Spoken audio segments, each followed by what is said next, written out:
তো তোমার ভিডিওগুলো সেই গার্ডেন ফ্রেশ একটা ফিলিং দেয়, তার জন্য আমি তোমার ভিডিওগুলো দেখি। আর তুমি বিশাল বড় ফ্যান। হাই ফ্রেন্ডস, আমি সাজিদ খান। আজকে একটা নতুন শহর এসেছি, যে শহরটার নাম হচ্ছে শ্রীরামপুর। এই শহরে অনেক ভালো ভালো ঐতিহাসিক প্লেস আছে, যেগুলো আমি আপনাদের দেখাবো এবং নিয়েও যাব। সঙ্গে থাকবেন আমার।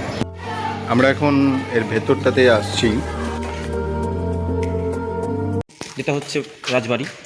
এখানে সামনে আসুন, আমাদের ঝুলন আসবে, তার জন্য সেই প্রস্তুতি চলছে। ঠিক আছে, এখানে আমাদের রাজবাড়ির পুজো হয়, প্রায় 400 বছরের পুজো। প্রায় 400 বছরের পুজো। নাট মন্দির এদিকে দেখুন রং ফং হয়েছে। ওই দিকের থেকে এই দিকেরটা অন্তত অনেকটা ভালো পজিশনে আছে। এদিকে রক্ষণাবেক্ষণের কাজটা অনেকটাই বেশি রয়েছে। তারা ঠিক এই জায়গাটাই মনে হচ্ছে যেন থাকতো। থ্যাংক ইউ স্যার, খুব ভালো লাগলো। আসুন, আমরা তো চাই আপনার ইয়াসিক মেয়ের ছেলে আর আমার ছোটোবেলার বন্ধু। আমি তো বীরভূমের ছেলে। আমাদের রাজবাড়ি দেখা হয়ে গেছে।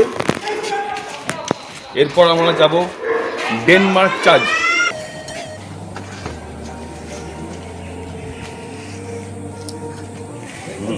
ভালো, খুব সুন্দর চা। থ্যাংক ইউ ভাই, একদম এত সুন্দর চা খাওয়ার জন্য। সত্যি খুব ভালো চা। আপনারা শ্রীরামপুর ফার্স্ট কলেজ জলকর মাঠের সামনে মেঘুদার চায়ের দোকানে একবার লেমন টি খেয়ে দেখতে পারেন, ভালো লাগবে। যে মায়েসের রথ দেখব, চললাম, চলুন দেখে আসি মায়েসের রথ।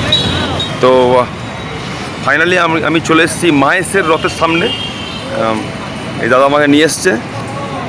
পৃথিবীর দ্বিতীয় বৃহত্তম রথ দেখতে পাচ্ছেন আপনারা, এটা শ্রীরামপুরের মায়েসের রথ। 625 বছরের পুরনো এই রথ। প্রথমে এই রথ কাঠের রথ ছিল, তারপরে এটাকে লোহার রথ করা হয়। এবং বঙ্কিমচন্দ্রের যে বিখ্যাত রাধারানী যে গল্প, সেখানে কিন্তু মায়েসের রথে আমরা উল্লেখ পাই।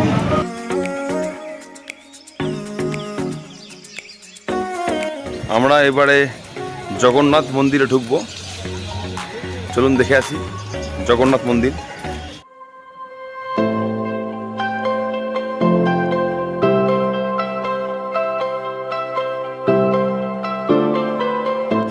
এই যে দেখতে পাচ্ছি যে নতুনভাবে যেভাবে মন্দির তৈরি করা হয়েছে, এটি কিন্তু পুরোপুরি পশ্চিমবঙ্গ সরকারের পর্যটন দপ্তর থেকে তৈরি করা হয়েছে, হেরিটেজ যেহেতু।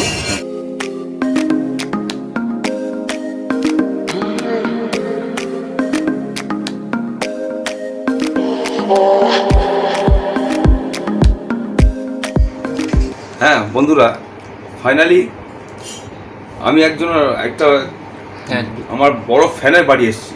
তার নাম হচ্ছে রূপ। তো রূপ আমার ভিডিও দেখে, আর ইনি হচ্ছে